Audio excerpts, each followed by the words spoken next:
अस्सलाम वालेकुम व्यूवर्स, मैं रोज़ीना मज़हर और आप देख रही हैं फूड लवर्स। आज मैं फिर से हाज़िर हो गई हूँ एक बहुत ही प्यारी और मज़ेदार सी रेसिपी के साथ। तो आज हम बना रहे हैं जी कड़ी पकोड़ा। जैसा कि आपको नज़र आ रहा है, बहुत ही क्रिस्पी और खस्ता सी पकोड़े और बहुत ही ज़बरदस्त और मज़े की कड़ी। आज इससे रिलेटेड हम बहुत सारी टिप्स एंड ट्रिक्स पे बात करेंगे। लोग क्या क्या गलती करते हैं जब कड़ी बनाते हैं, उनके पकोड़े जो हैं वो हार्ड क्यों रह जाती हैं, या उनकी कड़ी जो है वो ठंडी होने के बाद गुठले से क्यों बन जाते हैं। तो चलिए बनाना स्टार्ट करते हैं जी। बिस्मिल्लाहिर्रहमानिर्रहीम। सबसे पहले तो ये आप देख सकते हैं हाफ़ के जी दही है। दही जो है वो काफ़ी गाढ़ा और थिक है। इसको अच्छे से आप किसी भी चीज़ से इसके लम्स जो हैं वो ख़त्म कर सकते हैं। मैं एग बीटर जो है इससे इसके लम्स को अच्छे से ख़त्म कर लूँगी और इसमें मैं शामिल कर दूँगी 2.5 यानी कि 2.5 चम्मच जो हैं खाने वाली बेसन के। तो बेसन को इस तरह से हम इसमें छान के डालेंगे ताकि इसके जो लम्स हैं वो ख़त्म हो जाएं। किसी भी चम्मच से आप अच्छे से इसको छान लें, इस तरह छन्नी में डालकर इसके लम्स जो हैं वो ख़त्म कर देने हैं सारे के सारे। और इसमें जाएंगे कुछ इंग्रेडिएंट्स। 1 टीस्पून इसमें जाएगा सुरख मिर्च पाउडर, 1 टीस्पून हल्दी पाउडर, 1 टीस्पून सूखा धनिया पाउडर। और इसके अलावा फ़िलहाल हम इसमें कोई भी स्पाइसेस जो हैं वो ऐड नहीं करेंगे और अच्छे से इसको मिक्स करते जाएंगे। और इसके अगर कोई लम्स वगैरह इसमें बन रहे हैं तो उनको ख़त्म कर देना, ठीक है। बिल्कुल स्मूथ जो है वो दही का और बेसन का टेक्सचर होना चाहिए। और एक बात आप याद रखिएगा कि जब भी आप कड़ी के लिए दही ख़रीदें तो दही जो है वो थोड़ा सा खट्टा होना चाहिए, उससे कड़ी जो है वो बहुत ही टेस्टफुल बनती है। अब इसमें मैं शामिल कर दूँगी 1 लीटर के करीब पानी, क्योंकि ज़ाहिर है पानी भी इसमें डालना है, फिर ही तो कड़ी पकेगी ना। और इसको एक बार फिर से हम अच्छे से मिक्स कर देंगे ताकि कोई लम्स वगैरह बाकी ना रहे। जब ये अच्छी तरह से मिक्स हो जाए तो इसको हम रख देंगे एक साइड पे। और ये देखें जी, अच्छे से मिक्स हो गया, इसको साइड पे करते हैं। और नेक्स्ट है जी, एक लेंगे प्यारा सा पॉट और इसमें डालेंगे हम कुकिंग ऑयल। अच्छा, एक बात मैं आपको और बता दूं कि अगर आप कड़ी बना रहे हैं ना तो आप कोशिश करें कि इसको सरसों के तेल में बनाएं, बहुत कमाल की बनती है। और ये है मेरे पास कुछ इंग्रेडिएंट्स। राई दाना, मेथी दाना 1 टीस्पून, 1 टीस्पून है सूखा धनिया और 1 टीस्पून है सफ़ेद ज़ीरा। इन सबको हम क्रैकल कर लेंगे और साथ ही इसमें शामिल कर देंगे एक मीडियम साइज़ का चॉप कट किया हुआ प्याज। प्याज को हमने ना तो ब्राउन करना है ना ही ज़्यादा सॉफ्ट करना है, ठीक है। बस 1 मिनट के लिए इसको ऑयल में फ्राई कर लेना है। और साथ ही इसमें शामिल कर देंगे 1 टेबलस्पून जिंजर और गार्लिक पेस्ट। अच्छी तरह से मिक्स करेंगे और इसमें शामिल कर देंगे 2 सूखी मिर्चें, लाल मिर्चें। अगर गोल वाली हैं तो वो भी डाल लें। और अब इसमें सारे का सारा जो मिक्सचर हमने बनाया था दही और बेसन का, ये इसमें शामिल कर देंगे। ये देखें जी। और थोड़ा सा बॉल में पानी डालेंगे और दोबारा से इसमें शामिल कर देंगे। अच्छी तरह से मिक्स करेंगे। रेसिपी को अच्छे से नोट कीजिएगा, बहुत ही मज़े की रेसिपी है, ठीक है। तड़का जो है कड़ी को हमने स्टार्ट पे ही लगा लिया, अब हमें लास्ट पे इसको तड़का लगाने की ज़रूरत नहीं पड़ेगी, ठीक है। साथ ही आपसे एक गुजारिश है, अगर आप मेरे चैनल पे नए हैं तो सब्सक्राइब कर दें, लाइक कर दें, बेल आइकन प्रेस कर दें। अगर वीडियो पसंद आए तो अपने प्यारों से लाजमी शेयर किया करें। और ये देखें, दही और बेसन जो है यानी कि कड़ी जो है वो पकनी स्टार्ट हो जाएगी जिस टाइम पे, तो हम इसको ढक देंगे। ये देखें जी, कड़ी जो है पकनी स्टार्ट हो गई है।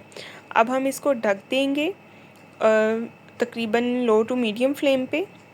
अच्छा, नमक मैंने इसमें नहीं डाला, आपने गौर किया होगा। वो किस टाइम पे डालने वो मैं आपको आगे चल के बताऊँगी, और क्यों नहीं डाला ये भी बताऊँगी।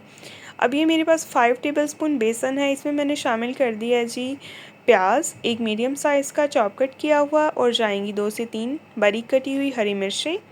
ये पकोड़ों का सामान तैयार हो रहा है। और साथ ही इसमें शामिल कर देंगे आलू। आलू की कटिंग आप देख सकते हैं, इसी साइज़ के आलू काटिएगा। और दूसरी बात, आप बारीक बारीक चिप्स की तरह लंबाई में भी आलू काट सकते हैं। और इसमें शामिल कर देंगे पालक। ये देखें जी, इस तरह से इसमें पालक शामिल कर देंगे। और इसमें जाएंगे कुछ इंग्रेडिएंट्स, कुछ ख़ास मसाले जो कि है 1 टीस्पून नमक, 1 टीस्पून इसमें जाएगा सुरख मिर्च पाउडर, और साथ ही शामिल कर देंगे जी हाफ़ टी स्पून हल्दी पाउडर, 1 टीस्पून सूखा धनिया पाउडर, 1 टीस्पून सफ़ेद जीरा पाउडर, और हाफ़ टी स्पून जाएगा इसमें सूखी मेथी। अच्छे से इसको मिक्स करेंगे, ठीक है। मैं तो इसको भी तैयार नहीं करूँगी क्योंकि मैं इसको रेस्ट पे रखूँगी। इसमें थोड़ा सा पानी शामिल करूँगी और इसको रेस्ट पे रखूँगी। उसकी एक वजह है क्योंकि अगर इसको मैं 10 मिनट के लिए रेस्ट दूँगी तो वेजिटेबल्स जो हैं वो अपना पानी छोड़ देंगी और ये मिक्सचर जो है वो उसी पानी में तैयार हो जाएगा, तो कमाल का बनेगा, ठीक है। अगर आप चाहें, आपकी मर्ज़ी है, इसमें पानी शामिल करके इसको मिक्स करना चाहें रेस्ट देने के लिए, अगर टाइम नहीं है तो आप इसको फ़ौरन भी बनाएं। मैं तो इसको रेस्ट दूंगी 10 मिनट के लिए। तो 10 मिनट के बाद हम बनाएंगे पकोड़े। दूसरी तरफ कड़ी देख लेते हैं कि रेडी हो गई है या नहीं। तकरीबन कड़ी को रेडी होने में 30 to 40 मिनट्स का टाइम चाहिए होता है। और ये देखें, कड़ी जो है वो बहुत ही ज़बरदस्त सी हमारी रेडी हो चुकी है। अभी इसको करते हैं एक साइड पे और दूसरी तरफ पकोड़ों की तैयारी कर लेते हैं। ये देखें जी, 10 से 15 मिनट गुजरने के बाद मिक्सचर को मैंने अच्छे से मिक्स कर लिया है और वेजिटेबल्स ने जो पानी छोड़ा था इसी पानी में इसको मिक्स किया है। और एक फ्राई पैन में ले लिया है ऑयल को अच्छे से गरम कर लिया है। गरम करने के बाद इसमें हम छोटे छोटे साइज़ के पकोड़े बनाएंगे। बहुत बड़े साइज़ के पकोड़े जो हैं वो कड़ी में अच्छी नहीं लगते, छोटे साइज़ के पकोड़े बनाएंगे, ठीक है, एक ही साइज़ के। और नमक मैंने क्यों नहीं डाला कड़ी में, उसकी एक वजह थी। नमक मैंने इसलिए नहीं डाला क्योंकि जब स्टार्ट पे कड़ी में नमक डाल दें तो कड़ी जो है वो उबल के बाहर आती है, इसीलिए नमक नहीं डालते। नमक अगर मिड में या एंड में डाल दें तो ज़्यादा बेटर है, ठीक है। इससे ये होता है कि अगर हम उसको कवर करके भी कड़ी को बनाएंगे तो कड़ी नमक के बगैर बाहर नहीं आएगी। अगर नमक डालेंगे तो बार बार उबल के बाहर आएगी और बाहर गिर भी सकती है और फिर आपको पूरा किचन साफ़ करना पड़ेगा। और मुझे तो पूरा किचन साफ़ करते हुए बहुत मौत पड़ती है सॉरी। तो ये देखिए जी, पकोड़े भी हमारे बड़ी मज़ेदार से गोल गोल से क्रिस्पी से बन के तैयार हो रहे हैं जी। आप देख सकते हैं आपके सामने इनकी लुक। अच्छा, कुछ लोगों के पकोड़े जो हैं ना वो सख्त हो जाते हैं, मतलब समझ रहे हैं ना आप, चीड़े हो जाते हैं, जिसको कहते हैं ना पंजाबी में चीड़े, वो हो जाते हैं। वो क्यों हो जाते हैं, उसकी एक वजह है। एक वजह तो ये है कि मिक्सचर जो है वो बहुत ज़्यादा थिक बनाते हैं, ठीक है, जिस वजह से पकोड़े चीड़े हो जाते हैं, सख्त हो जाते हैं। और दूसरा, पकोड़ों को ओवर फ्राई करने से भी पकोड़े जो हैं वो सख्त हो जाते हैं। ये देखें, सारे के सारे पकोड़े जो हैं फ्राई हो गए हैं। इनको इस तरह से हम निकाल लेंगे। और ये कड़ी अगर आप किसी को एक बार खिलाएंगे ना तो यकीन करें सब आपकी कड़ी के ना आशिक हो जाएंगे, आशिक तो ये देखिए जी, पकोड़े निकाल लेते हैं सारे के सारे। अगर आपको वीडियो पसंद आए ना तो अपने प्यारों से लाजमी शेयर किया करें और सब्सक्राइब किया करें। और ये देखें, दूसरी तरफ अभी हम देखेंगे हमारी कड़ी की क्या सिचुएशन है, क्योंकि कड़ी तो हमारी पक के रेडी हो गई है। कड़ी का सिर्फ ढक्कन उठाना है और हमने पकोड़े शामिल कर देने हैं, ठीक है। पकोड़ों को थोड़ा सा 5 से 7 मिनट के लिए आपने निकाल के पहले बाहर ही रखना है ताकि वो थोड़े से कूल डाउन हो जाएं, ठीक है, उनका गुस्सा थोड़ा सा कम हो जाए। और ये देखें, इस तरह से पकोड़े इसमें शामिल कर देंगे, मिक्स करेंगे। तो ये हमारी बहुत ही ज़बरदस्त सी मज़ेदार सी कड़ी जो है तैयार हो गई है। अब लास्ट पे एक इंग्रेडिएंट रह गया है, वो ये है कि इसमें हम डालेंगे हरा धनिया। फ्रेश कटा हुआ 2-4 पत्ते हरे धनिया के डाल दें, बहुत ही खूबसूरत लगते हैं, बड़ा प्यारा लुक आ जाता है जो है कड़ी का। तो फाइनल लुक आप देख सकते हैं। नेक्स्ट इंशाल्लाह मिलेंगे हम बहुत ही प्यारी और नई वीडियो के साथ।